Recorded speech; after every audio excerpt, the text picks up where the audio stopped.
রবিবার দুপুরবেলা যদি গরম ভাতের সাথে হয় এইরকম লাল লাল খাসির মাংসের ঝোল, তাও আবার বড় বড় আলু দিয়ে, তাহলে তো আর কথাই নেই। বাঙালির মন কিন্তু একেবারে খুশিতে আপ্লুত। Hello guys, welcome back to my channel কুকিং.com-এ তোমাদের সকলকে স্বাগত জানাই। আজকে তোমাদের সাথে শেয়ার করব খাসির মাংসের লাল লাল ঝোলের রেসিপি। তার জন্য আমি এখানে নিয়ে নিয়েছি প্রায় 1.5 কেজি মাংস। মাংসটাকে ভালো করে ধুয়ে নিয়েছি। এর মধ্যে দিয়ে দিলাম প্রায় 150 গ্রাম মতো টক দই, আদা রসুন বাটা। আমি এখানে 2টো বড় রসুন আর প্রায় 50 গ্রাম আদাকে ভালো করে গ্রেট করে দিয়ে দিয়েছি। দিয়ে দিলাম 2টো পেঁয়াজ বাটা, আর দিলাম পেঁয়াজ কুচি সামান্য, 2টো চেরা কাঁচা লঙ্কা, সামান্য লবণ স্বাদ মতো, আর দিয়ে দেবো সর্ষের তেল। আমি কিন্তু এখানে সর্ষের তেলের পরিমাণটা একটু বেশি দিয়েছি। তো সবকিছু দেওয়ার পর আমি এখানে মশলাটা দিয়ে দেবো।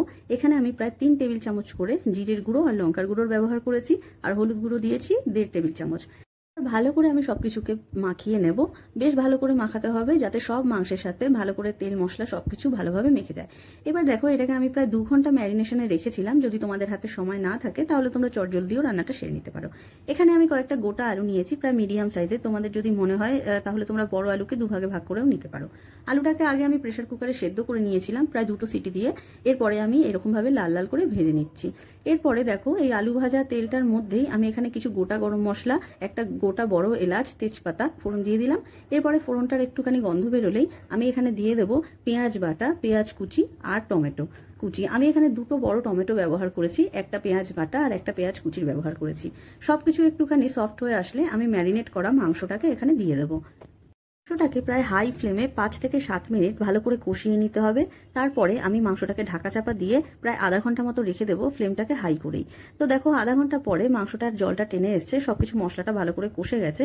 এরপর এটাকে আমি প্রেসার কুকারে দেবো। প্রেসার কুকারে মাংসটাকে দিয়ে আমি এখানে প্রায় 3টে সিটি দিয়েছিলাম।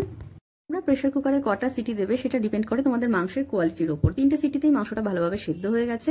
এরপরে দেখো, ওটাকে আমি আবার ট্রান্সফার করে দিচ্ছি যেই কড়াইটাতে আমরা মাংসটা রান্না করছিলাম।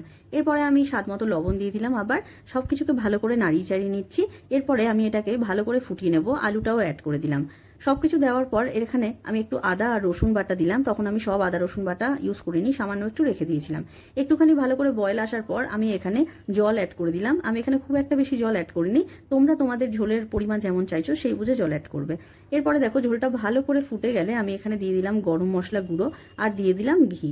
তো ঘি আর গরম মশলা দেওয়ার পর ভালো করে এটাকে মিশিয়ে নেব। আমাদের খাসির মাংসের লাল লাল ঝোল একদম রেডি। তোমরা এটা গরম ভাতের সাথে রবিবার দুপুরবেলা পরিবেশন করতে পারো, বা যে কোনো অকেশনেও এইভাবে রান্না করতে পারো। ভিডিওটি কেমন লাগলো অবশ্যই